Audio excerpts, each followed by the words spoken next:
ఇప్పుడు మనం ఎమిట్ యొక్క స్ట్రక్చర్‌ని ఎక్స్‌ప్లెయిన్ చేద్దాం. ఎమిట్ అంటే లేదు. మన బేసిక్ స్ట్రక్చర్‌ని ఒకసారి ఎక్స్‌ప్లెయిన్ చేస్తాను చూడండి. నేను ఆచార్యాదికి సింబల్ రాసి నేను ట్యాబ్ ప్రెస్ చేశాను. నాకిలా వచ్చింది. ఇప్పుడు చూస్తే మనం ఇప్పటి వరకు ఈట్లి గురించి మాట్లాడుకోలేదు కదా! ఇప్పుడు మనం చిన్నది ఫస్ట్ ఈట్లి గురించి మాట్లాడదాం అన్నమాట. ఫస్ట్ ఏంటి డాక్ టైప్ ఉంది. డాక్ టైప్ ఏం చేస్తుంది? మన డాక్యుమెంట్ టైప్‌ని చెప్తుంది. ఇక్కడ ఏంటి డాక్ టైప్ హెచ్‌టీఎంఎల్. హెచ్‌టీఎంఎల్ అంటే హెచ్‌టీఎంఎల్5 ఈ పేజ్ అనేది హెచ్‌టీఎంఎల్5 అని చెప్తుందన్నమాట. అయితే ఓకే. ఇది అర్థమైంది కదా! ఇప్పుడు హెచ్‌టీఎంఎల్ లాంగ్ అని పెట్టాడు. లాంగ్ ఏంటి ఇంగ్లీష్. ఈఎన్ అంటే ఇంగ్లీష్ అన్నమాట. ఇది మీరు పెట్టినా పెట్టకపోయినా పర్లేదు. జస్ట్ లాంగ్వేజ్‌ని తెలియజేస్తానన్నమాట. తర్వాత ఏంటి మెటా ట్యాగ్. అసలు మెటా ట్యాగ్ అంటే ఏంటంటే మెటా డేటా అంటారు. మెటా డేటా అంటే ఒక డేటా ఏదైతే ఉంటుందో అది ఇంకో దాన్ని అంటే ఇప్పుడు ఒక డేటా ఉందనుకోండి.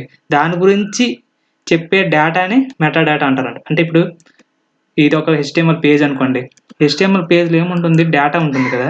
ఈ డేటా గురించి గూడా చెప్తుందనమాట. అంటే డేటా అబౌట్ డేటా. ఒక విషయం గురించి మరొక విషయం అనవచ్చు. అంటే ఈ విషయం ఇక్కడ ఏదైనా రాసాననుకోండి.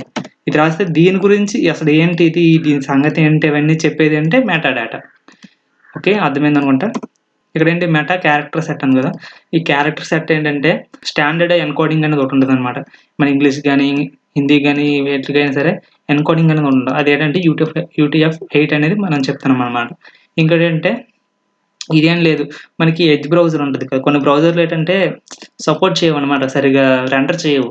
రెండర్ చేయకపోతే ఏంటంటే ఈ మెటా డేటా ఏం చేస్తుందంటే ఈ మెటా ట్యాగ్ ఏం చేస్తుందంటే మనం చెప్తుందనమాట. ఎడ్జ్ కంపాటిబిలిటీ అని తెలుసు కదా! దానికి సరిపోయేటట్లు. అది అలా చెయ్యి అనేసి ఈ మెటా ట్యాగ్ ఏదైతే ఈ మెటా ట్యాగ్ ఉందో ఇది చెప్తుందనమాట.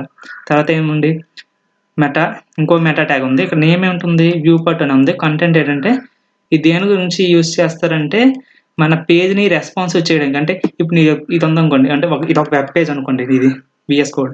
ఇలా చేస్తే మనకి ఆటోమేటిక్‌గా అది ర్యాప్ అవ్వడం గాని అది జరుగుతుంది చూసారా? అదంతా రెస్పాన్సివ్‌నెస్ అంటారు. అంటే ఆ రెస్పాన్స్‌నెస్‌ని ఒక వెబ్ పేజ్‌కి తేడానికి ఏంటంటే మనం ఈ ట్యాగ్‌ని యూజ్ చేస్తారు. తర్వాత తెలిసింది టైటిల్ ఏంటి? ఆ డాక్యుమెంట్ టైటిల్‌ని తెలియజేస్తుంది. ఇది మెటాడేటా. అంటే మీకు మళ్ళీ ఏంటంటే ఈ హెడ్ ట్యాగ్ మనకి మొత్తం హెచ్‌టీఎం మొదలయ్యిందే ఎక్కడి నుండి మొదలవుద్దంటే హెచ్‌టీఎంఎల్ ట్యాగ్ నుండి మొదలవుద్ది. హెచ్‌టీఎంఎల్ ట్యాగ్ నుండి. దాంట్లో ఉండే ఇంకో ట్యాగ్స్ ఏంటంటే head tag, body tag. Head అనేది ఏంటి? మన పేజ్ గురించి మన పేజ్ గురించి చెప్తదనమాట. మన పేజ్ గురించి చెప్పే అంత డీటెయిల్స్ అన్నీ హెడ్ ట్యాగ్‌లో ఉంటాయి. బాడీ ట్యాగ్‌లో ఆ పేజ్‌లో ఉండే కంటెంట్ అనమాట. లైక్ హెచ్1 అంటే హెడ్డింగ్ గాని, లేకపోతే పారాగ్రాఫ్ ట్యాగ్స్ గాని, ఇవన్నీ ఏంటంటే లేకపోతే ఇంకా ఇమేజెస్ కానీ, ఇవన్నీ ఏంటంటే మనకి బాడీ ట్యాగ్‌లో ఉంటాయి. ఇవంతా ఏంటి కంటెంట్ కాబట్టి బాడీ ట్యాగ్‌లో ఉంటుంది. ఓకే. మీకు స్ట్రక్చర్ అర్థమైందనుకుంటా. వీడియో నచ్చినట్లయితే సబ్స్క్రైబ్ చేసుకొని మరిన్ని వీడియోస్ కోసం ఛానల్‌ని సబ్స్క్రైబ్ చేసుకొని ఉంచుకోండి. హెచ్‌టీఎంఎల్ ఫుల్ కోర్స్ వస్తుంది. మళ్ళీ మీకు ఈ మొత్తం సిరీస్ యొక్క నోట్స్ అనేది కింద లింక్ ఇచ్చాను డిస్క్రిప్షన్‌లో.